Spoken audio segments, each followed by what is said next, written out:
प्रत्येक वर्ष 7 दिसंबर को सशस्त्र सेना झंडा दिवस हमारे सैनिकों, शहीदों, वीर नारियों और उनके आश्रितों को उनके बहुमूल्य योगदान के लिए एक सम्मान दिवस के रूप में मनाया जाता है।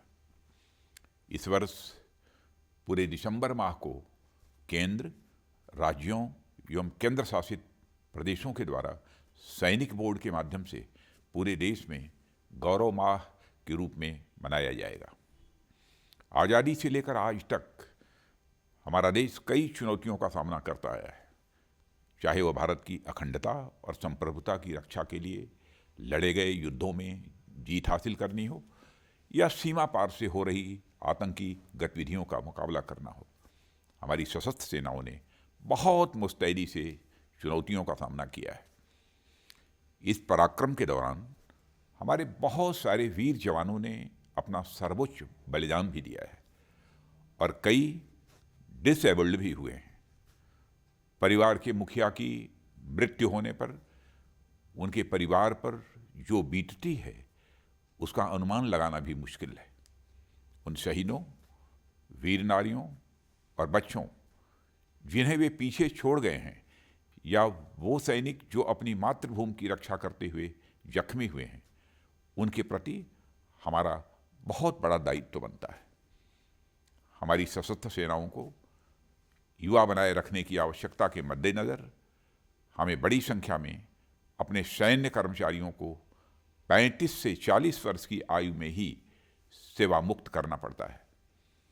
इसका अनुमान आप इस तरह लगा सकते हैं कि लगभग 15 लाख सैन्य कर्मियों के समक्ष सेवानिवृत्त सैन्य कर्मियों की संख्या लगभग 32 लाख है तथा हर वर्ष लगभग 60,000 सैन्य कार्मिक सेवानिवृत्त होते हैं।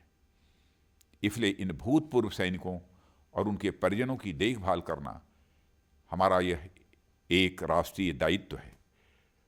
सशस्त्र सेना झंडा दिवस के दिन थल सेना, नौसेना और वायुसेना के कार्मिकों द्वारा दी गई सेवाओं को याद किया जाता है।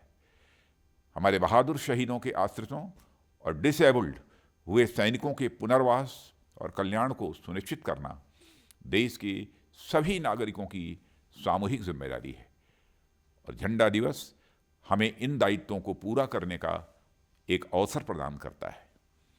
इस दिन थल सेना, नौसेना और वायुसेना के जिन जवानों ने देश के लिए बलिदान दिया है, उन्हें श्रद्धांजलि अर्पित की जाती है।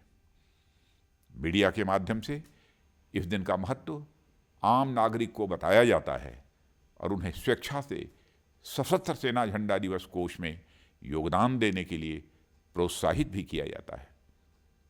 इस कोष में जमा राशि से युद्ध में दिवंगत हुए सैनिकों, डिसेबल्ड सैन्य कर्मियों, गैर पेंशन सेवानिवृत्त सैन्य कर्मियों और उनके आश्रितों के कल्याण के लिए विभिन्न योजनाएं चलाई जाती हैं। इन योजनाओं के तहत भूतपूर्व सैनिक एवं इनके परिजनों की सहायता, देखभाल, पुनर्वास, चिकित्सा, पढ़ाई आदि के लिए वित्तीय सहायता उपलब्ध कराई जाती है।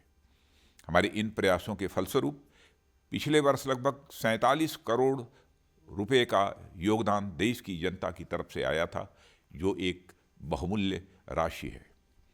मैं उन सब लोगों का तहे दिल से धन्यवाद और अभिनंदन करता हूं, जिन्होंने गत वर्षों से इस महान कार्य के लिए अपना योगदान दिया है और आशा करता हूं ये सब लोग आगे भी इस महान कार्य के साथ जुड़े रहेंगे।